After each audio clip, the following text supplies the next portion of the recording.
Guys, like, comment, subscribe, share the video, especially if you love MMA as much as I do.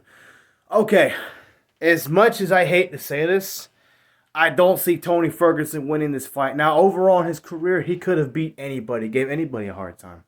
But with the way he's looked in his last fight, in his last two fights, with the lack of fire, he does have toughness. He does have heart. I'm not insulting Tony Ferguson. I promise I'm not. I'm a big fan of him.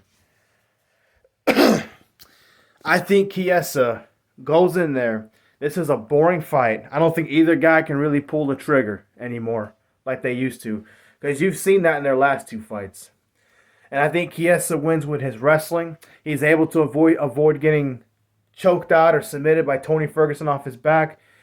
And I think Chiesa grounds and pounds his way to a unanimous decision victory. I do believe he's going to try to have Tony Ferguson in some submissions. He might even have him in a submission. But Ferguson will be able to hang on. He'll remain conscious. He won't get his arm broke. He's going to refuse to tap.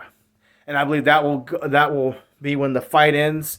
Ferguson loses a unanimous decision.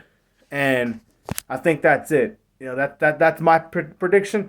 Again, I would love to pick Tony Ferguson. I watched this fight. I looked at this fight. I looked at how both guys fight. I look at their tendencies, but I also look at how they've looked lately.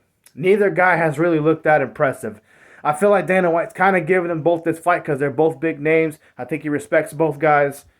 But I wouldn't be surprised if Tony Ferguson won this fight with a submission or anything crazy, but it's very unlikely. He's had a lot of bad luck. He's had 7 losses in a row. Unfortunately, I believe he's going to have 8. Now, if he wins, I would be so happy. I'll be glad to, eat crow. But unfortunately, I have to go with Chiesa by unanimous decision.